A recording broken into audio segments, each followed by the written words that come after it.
오래된 와이셔츠에 다림질을 하며 거울 앞에 섰습니다. 오랜만에 처가댁에 가는 날이라 단정하게 보이고 싶었습니다. 손에는 장모님이 좋아하는 인삼 세트와 케이크 상자가 들려 있었습니다. 차 안에는 긴장된 공기가 맴돌았어요. 그는 깊게 숨을 내쉬며 스스로에게 중얼거렸습니다. 오늘은 조용히만 넘어가자. 지연은 화사한 원피스를 입고 가족들 사이에서 환하게 웃고 있었어요. 그러나 민수가 문을 열고 들어서는 순간 그녀의 표정은 미묘하게 굳었습니다. 장모는 왔나? 하고 짧게 인사를 건넸습니다. 말투에는 여전히 거리감이 배어 있었죠. 민수는 웃으며 선물을 내밀었지만 장모는 무심히 케이크를 식탁 한쪽에 밀어두었습니다. 식사가 시작되자 장모는 민수 씨, 회사는 잘 다니나? 요즘은 자리 유지하기도 어렵다면서? 지연은 곁에서 이번에 승진은 또 놓쳤대요라며 아무렇지 않게 말을 보탰습니다. 식탁 위 공기가 차갑게 식어갔어요. 장모는 혀를 차며 남자는 책임감이 제일 중요하지라고 말했습니다. 민수는 억지로 웃으며 고개를 끄덕였습니다. 그가 말없이 반찬을 집는 순간 지연은 그래서 이번에도 나 몰래 대출받은 거야? 라며 갑자기 목소리를 높였습니다. 가족들의 시선이 일제히 그에게 쏠렸습니다. 민수는 놀라며 손에 든 젓가락을 내려놓았어요. 그건 오해야. 회사 일 때문에 잠깐 말을 끝내기도 전에 지연이 자리에서 벌떡 일어섰습니다. 오해? 당신은 늘 그 말이야. 지연의 목소리가 거실을 울렸습니다. 그녀의 손이 순식간에 민수의 얼굴을 때렸어요. 따기 소리가 식탁 위에 울려 퍼졌습니다. 케이크 위에 꽂힌 초가 부러졌고 모두가 얼어붙었습니다. 장모는 놀란 표정을 지었지만 아무 말도 하지 않았습니다. 민수는 그 자리에 잠시 멈춰섰습니다. 얼굴에 따가운 열기가 번졌고 심장은 빠르게 뛰었습니다. 그는 조용히 자리에서 일어나 상위에 냅킨을 집어 손으로 뺨을 닦았습니다. 지연은 여전히 숨을 헐떡이며 그를 노려보고 있었습니다. 민수는 잠시 눈을 감았다가 천천히 문 쪽으로 걸어갔습니다. 신발을 신으며 뒷말을 삼켰습니다. 이게 마지막이겠구나. 그 말은 목구멍까지 올라왔지만 입 밖으로 나오지 않았습니다. 차 안에 앉은 민수는 손으로 뺨을 만졌습니다. 따가운 통증보다 깊은 상처가 더 크게 느껴졌어요. 그는 백미러에 비친 자신의 얼굴을 바라보았습니다. 그 순간 마음속에서 무언가가 조용히 무너졌습니다. 민수는 엔진을 켜고 한참 동안 아무 말 없이 앉아 있었습니다. 이제 끝이다. 늦은 밤 민수는 불 꺼진 거실 한가운데 앉아 있었습니다. 아내와 장모의 웃음소리가 여전히 귀에 맴도는 듯 했습니다. 그는 천천히 서류 가방을 꺼내 탁자 위에 올렸습니다. 서류철 사이에는 통장 사본, 결혼 후의 지출 내역, 그리고 가족 사진들이 섞여 있었어요. 그는 노트북을 켜고 이메일함을 뒤졌습니다. 지연과 나눈 대화 중 차갑게 바뀐 순간들이 줄줄이 떠올랐습니다. 나 당신 때문에 숨 막혀. 그 말이 담긴 메시지를 지운 적이 없었어요. 민수는 모든 기록을 백업 폴더에 저장했습니다. 휴대전화 연락처에서 준호라는 이름을 눌렀습니다. 회사 후배이자 변호사였던 그는 오랜 친구이기도 했습니다. 전화를 받은 준호의 목소리는 낮고 단호했습니다. 형, 마음 굳혔어요? 민수는 짧게 대답했습니다. 응, 이번엔 확실히. 준호는 필요한 자료 목록을 정리해 문자로 보냈습니다. 계좌 거래 내역, 통화 기록, 사진 증거. 최대한 확보해요. 전화를 끄는 민수는 서류 봉투를 하나 더 꺼냈습니다. 거기에는 아내 명의의 신용카드 명세서가 들어 있었습니다. 그는 무심히 넘기다가 낯선 이름을 발견했습니다. 박오수 호텔. 결제 내역이 여러 차례 반복되어 있었습니다. 민수는 종이를 그대로 복사기에 넣어 모든 페이지를 복사했습니다. 그는 방으로 들어가 서랍을 열고 작은 녹음기를 꺼냈습니다. 내일부터 모든 대화를 기록하기로 마음먹었습니다. 침실 문틈으로 불빛이 새어나왔습니다. 지연이 거울 앞에서 화장을 지우고 있었습니다. 거실 소파에 앉은 그는 손바닥으로 뺨을 문질렀습니다. 여전히 그날의 열기가 남아 있었어요. 하지만 이제는 아프지 않았습니다. 오히려 이상할 만큼 마음이 차분했습니다. 그는 노트북 화면 속 파일 이름을 하나씩 정리하며 중얼거렸습니다. 이제부터는 나도 준비해야지. 시계는 새벽 2시를 가리키고 있었습니다. 민수는 커피 한 잔을 내려놓으며 마지막 문서를 저장했습니다. 이혼 계획서일. 파일명을 입력하는 손끝이 단단해졌습니다. 그리고 그 순간 그는 알았습니다. 자신이 더 이상 피해자가 아니라는 걸요. 다음 날 민수는 평소보다 일찍 회사에 도착했습니다. 책상 위에 쌓인 서류를 정리하며 마음을 다잡았어요. 아무 일도 없던 사람처럼 일했지만 오늘부터 진짜 시작이다. 그는 결심한 듯 서류 봉투 하나를 가방에 넣었습니다. 그 안에는 변호사 준호에게 넘길 증거들이 들어 있었습니다. 점심시간이 되자 민수는 회사 근처의 작은 로펌으로 향했습니다. 문을 열자 준호가 기다리고 있었습니다. 준호는 이미 모든 상황을 알고 있었어요. 형, 이 정도면 충분해요. 하지만 더 확실한 게 필요해요. 외도 정황이 드러나야 합니다. 민수는 고개를 끄덕이며 그럴 줄 알았어. 이미 준비 중이야. 라고 답했습니다. 그의 목소리는 낮지만 단단했습니다. 며칠 뒤 민수는 지연의 일정을 조용히 확인하기 시작했습니다. 아내의 휴대폰에 설치된 일정 공유 앱을 통해 그녀의 동선을 파악할 수 있었어요. 주말 저녁 지연이 친구 모임에 간다며 외출하자 민수는 차를 몰고 멀찍이 뒤따랐습니다. 그곳에서 낯선 남자와 함께 웃고 있는 지연의 모습이 보였어요. 그는 차 안에서 카메라를 꺼내 조용히 셔터를 눌렀습니다. 손끝이 차갑게 식어갔습니다. 두 사람은 식사 후 근처 호텔로 향했습니다. 네온사인 불빛 아래로 그들이 사라지는 모습을 민수는 멀리서 바라보았습니다. 한때 함께 걷던 길이었지만 이제는 완전히 다른 세상이었어요. 집으로 돌아온 민수는 방 안에서 한참을 앉아 있었습니다. 그가 느끼는 것은 배신이 아니라 끝이라는 확신이었습니다. 그는 사설 탐정에게 전화를 걸어 추가 감시를 의뢰했습니다. 사진만으로는 부족합니다. 영상으로 남겨주세요. 목소리는 차분했지만 눈빛에는 더 이상 미련이 없었습니다.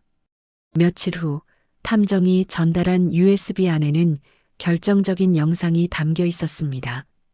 지연과 그 남자가 손을 잡고 호텔을 드나드는 장면이었습니다. 민수는 화면을 끝까지 본 뒤 조용히 컴퓨터를 껐습니다. 그날 밤 민수는 서류철의 결정적 증거라는 이름의 파일을 새로 추가했습니다. 손끝이 단단하게 굳어 있었습니다. 그는 이제 더 이상 망설이지 않았습니다. 불빛이 꺼진 거실에서 민수의 얼굴에는 결연한 표정이 드리워졌습니다. 폭풍이 오고 있었지만 그는 두려워하지 않았습니다. 이제 싸움의 판을 준비하는 사람의 눈이었어요. 이혼 통보장을 받은 지연은 손에 든 종이를 구기며 비명을 질렀습니다. 종이 위에는 민수의 서명과 변호사 명의가 선명히 찍혀 있었습니다. 그날 밤 그녀는 곧장 장모에게 전화를 걸었습니다. 엄마, 민수가 나버렸어. 울음 섞인 목소리에 장모는 흥분했습니다. 그게 말이 돼? 내가 뭘 잘못했다고. 목소리가 전화기 너머로 터져 나왔습니다. 다음 날 아침 장모는 민수에게 전화를 걸어 면박을 줬습니다. 사위가 그깟 일로 집안을 망신시켜? 어른 체면도 생각 좀 하지. 민수는 조용히 듣기만 했습니다. 그의 눈은 차갑게 식어 있었어요. 통화가 끝나자마자 민수는 녹음 파일 저장 버튼을 눌렀습니다. 증거의 일부로 남기기 위해서였습니다. 며칠 뒤 지연은 변호사를 선임했습니다. 그녀는 민수를 정신적 폭력과 모욕을 준 남편으로 고소하겠다고 협박했습니다. 당신이 날 이렇게 만든 거야. 법정에서 끝을 보자. 민수는 아무 대꾸도 하지 않았습니다. 대신 변호사 준호에게 전화를 걸어 모든 통화 기록과 문자 내용을 전달했습니다. 준호는 짧게 대답했습니다. 형, 걱정 말아요. 판은 우리가 잡고 있어요.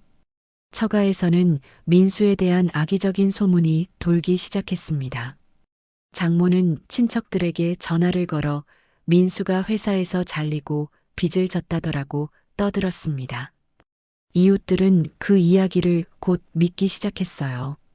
민수는 주변의 시선을 느끼며도 조용히 행동했습니다.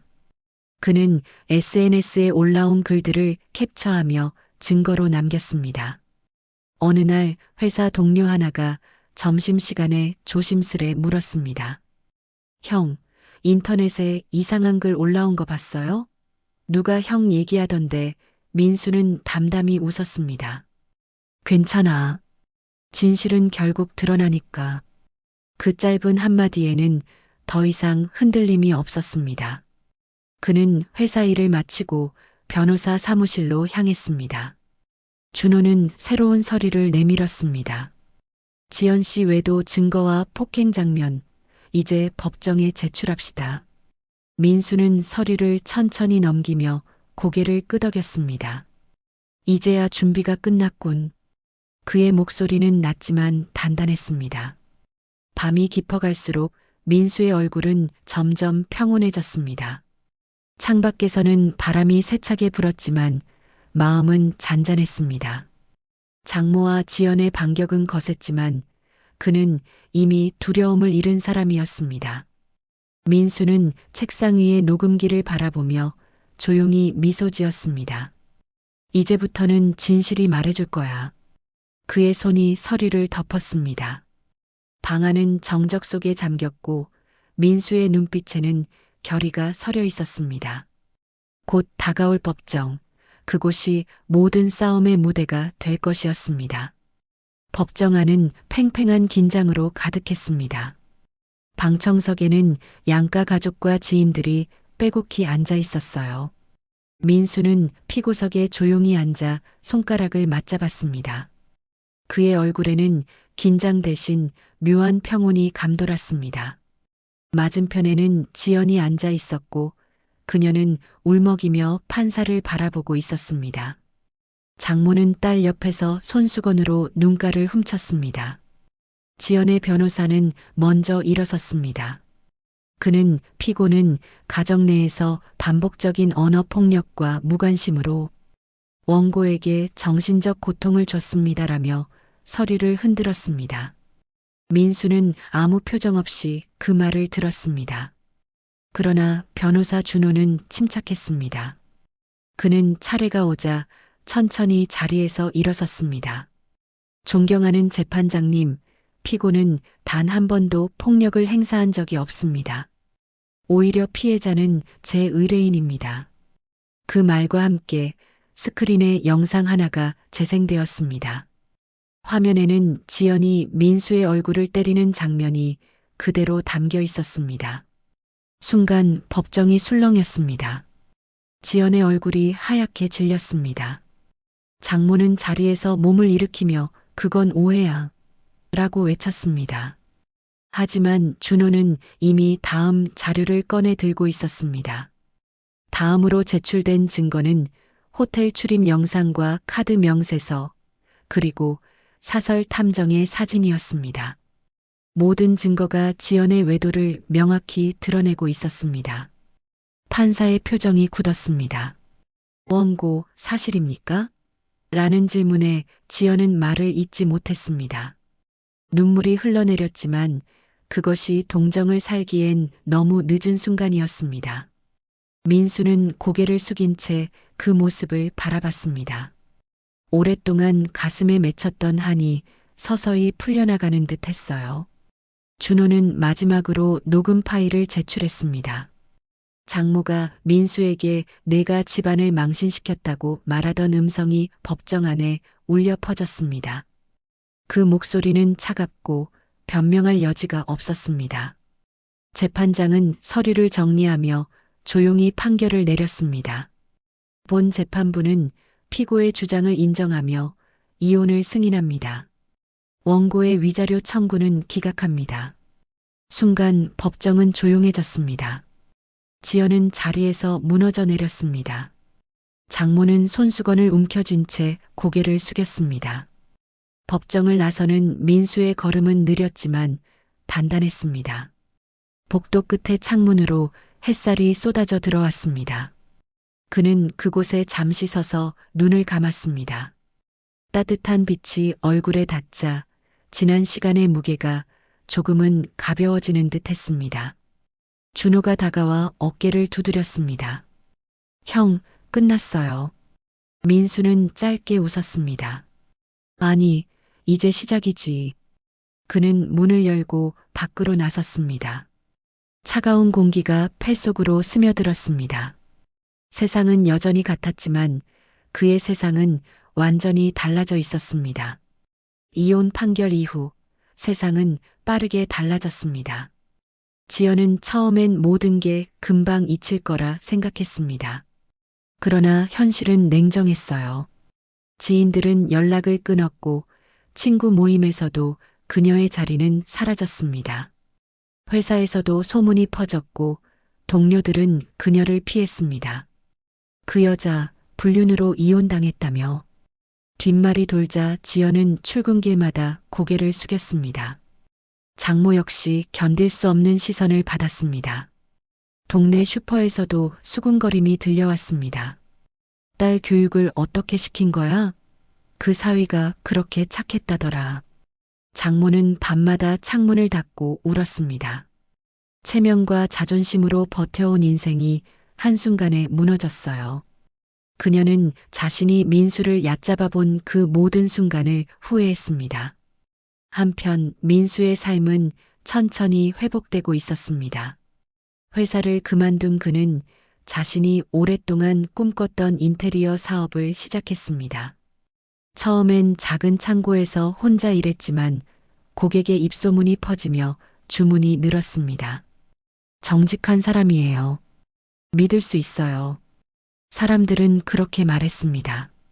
민수는 오래된 공구함을 들고 묵묵히 일했습니다. 손에 새겨진 굳은 살이 그의 새 출발을 증명하고 있었습니다. 하루는 동네 카페에 앉아있던 민수의 모습이 SNS에 올라왔습니다. 그 남자 결국 다시 일어섰다. 기사 한 줄이 화제가 되며 여론이 바뀌기 시작했습니다. 사람들은 민수에게 응원의 메시지를 보냈습니다. 용기 있는 선택이었습니다. 당신 같은 사람 덕분에 세상이 조금은 바뀌네요. 민수는 그 글을 보며 조용히 미소를 지었습니다. 지연은 핸드폰으로 그 소식을 보았습니다.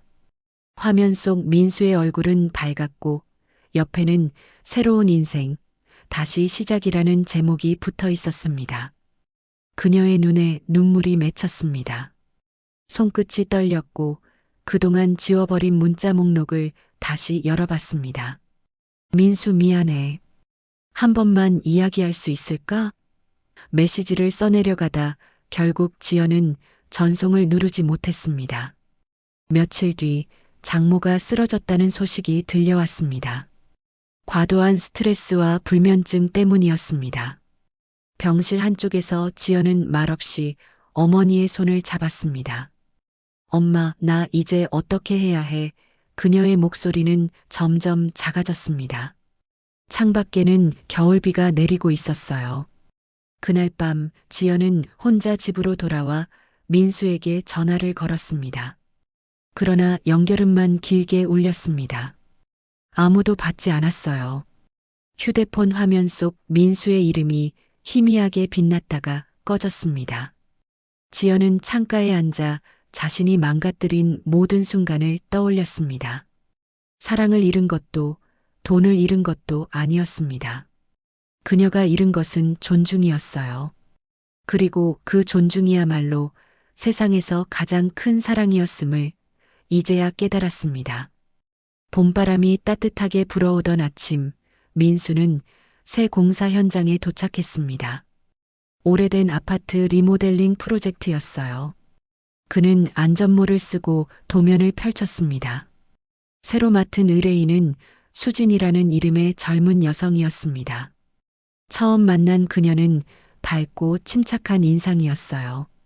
직접 이렇게 현장에 나오시는군요. 그녀의 말에 민수는 미소로 답했습니다. 직접 봐야 마음이 놓여요. 작업이 시작되자 민수는 그 어느 때보다 집중했습니다. 철제 소리, 페인트 냄새, 햇살이 뒤섞인 공기 속에서 그는 오랜만에 살아있음을 느꼈습니다. 예전엔 지쳐 있었지만 지금은 무언가를 다시 세워가는 기분이었어요. 수지는 그를 조용히 지켜보다가 물 한 병을 건넸습니다. 일하시느라 고생 많으세요. 민수는 짧게 감사 인사를 건넸습니다. 작은 미소가 오갔지만 그 안엔 묘한 온기가 담겨 있었습니다. 며칠 동안 두 사람은 함께 일하며 조금씩 가까워졌습니다. 수지는 세심했고 민수는 신중했습니다. 일 얘기만 하던 대화는 어느새 삶의 이야기로 이어졌어요. 수지는 이혼 경험이 있었고 혼자 아이를 키우고 있었습니다. 살다 보면 상처가 흔적처럼 남죠. 하지만 그게 우리를 더 단단하게 만드는 것 같아요. 그녀의 말에 민수는 잠시 고개를 끄덕였습니다. 그렇죠. 부서진 자리에서 새게 자라나는 것도 결국 사람이니까요. 공사 마지막 날 완성된 거실은 햇살로 가득했습니다. 수지는 새로 칠한 벽을 바라보며 감탄했습니다. 정말 따뜻해 보여요. 이 집에 들어오면 마음이 편해질 것 같아요. 민수는 웃으며 대답했습니다. 벽만 고친 게 아니라 마음도 같이 새로 칠한 것 같네요. 그 말에 수지는 잠시 민수를 바라보다가 고개를 숙였습니다. 조용한 공기 속에 두 사람의 미소가 겹쳤습니다. 그날 밤 민수는 집으로 돌아와 창문을 열었습니다. 봄바람이 커튼을 흔들며 들어왔습니다. 공기 속에 먼지와 함께 희미한 새 냄새가 섞여 있었습니다. 그는 손에 들고 있던 커피잔을 내려놓으며 문득 생각했습니다. 이제는 나도 누군가를 미워하지 않아도 되는 사람이 됐구나.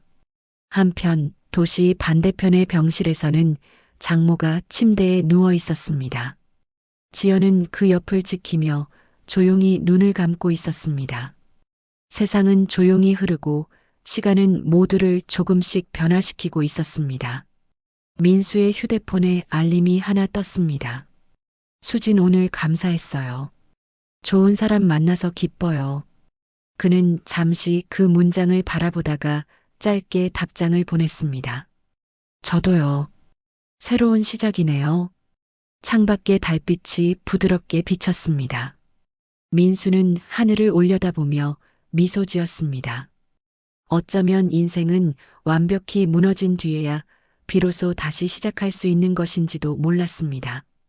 그리고 이번에는 누군가를 증명하기 위한 삶이 아니라 자신을 지키는 삶을 살겠다고 다짐했습니다. 아침 햇살이 부드럽게 창문을 스쳤습니다. 민수는 새로 연 카페 창가 자리에 앉아 있었습니다. 이곳은 그가 직접 디자인하고 꾸민 공간이었어요. 벽면에는 따뜻한 나무색 선반이 놓였고 커피 향이 잔잔히 퍼지고 있었습니다. 사람들은 커피를 들고 웃으며 대화를 나누고 있었습니다. 민수는 그 모습을 바라보며 조용히 미소를 지었습니다. 이제야 평온하네요. 그의 앞에는 노트북 한 대가 놓여 있었습니다. 화면에는 나의 이야기라는 제목의 글이 열려 있었어요. 민수는 천천히 손가락을 움직였습니다. 자신이 겪은 일들을 담담히 써내려갔습니다. 존중이 없는 사랑은 언젠가 무너집니다. 상처는 남지만 그 자리에 새로운 용기가 자랍니다. 문장을 쓰는 동안 그의 표정은 잔잔했어요. 글이 완성되자 그는 익명 게시판에 그 이야기를 올렸습니다. 잠시 후 댓글이 하나둘 달리기 시작했습니다. 저도 같은 일을 겪었어요. 그 말이 큰 위로가 되네요. 당신처럼 용기 내야겠어요. 민수는 화면을 천천히 내리며 조용히 숨을 내쉬었습니다. 마음 한켠이 따뜻해졌습니다. 자신이 겪은 고통이 누군가에게는 희망이 되고 있었어요. 잠시 후 카페 문이 열리며 수진이 들어왔습니다. 그녀는 손에 작은 화분을 들고 있었어요. 새로 오픈 축하드려요. 민수는 놀라며 웃었습니다. 이거 일부러 사온 거예요? 수진은 고개를 끄덕이며 말했습니다. 당신한테 어울리는 식물이에요. 잘 버티는 생명력이 있거든요. 민수는 화분을 받으며 웃었습니다. 그럼 나랑 닮았네요. 두 사람의 웃음소리가 카페 안에 잔잔히 퍼졌습니다. 그날 오후 민수는 카페 밖 벤치에 앉아 커피를 마셨습니다. 하늘은 맑았고 바람은 부드럽게 불었습니다.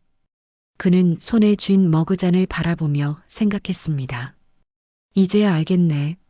사랑은 존중 위에 자라나는 거였어. 예전에 자신은 이해받으려 애썼지만 지금은 그저 사람답게 살아가는 법을 배워가고 있었습니다. 멀리서 웃음소리가 들려왔습니다. 아이들이 뛰어놀고 어른들이 햇살을 피해 그늘로 모여 앉아 있었습니다. 민수는 그 평범한 풍경이 너무 소중하게 느껴졌습니다. 그는 잔을 내려놓고 하늘을 올려다봤습니다. 파란 하늘 위로 하얀 구름이 천천히 흘러갔습니다. 민수의 마음속에는 이제 분노도 원망도 없었습니다. 오직 감사만이 남아 있었습니다. 그는 조용히 눈을 감으며 미소를 지었습니다. 이제 됐어. 나 괜찮아요. 그 한마디가 바람에 흩어지듯 사라졌습니다. 커피 향이 다시 퍼졌고 카페 앞 간판이 햇살을 받아 반짝였습니다. 거기에는 민수가 직접 새긴 문구가 적혀 있었습니다. 존중 없는 사랑은 폭력이다. 그리고 그 문장 아래에는 작게 써 있었습니다. 새로운 삶을 시작합니다. 민수.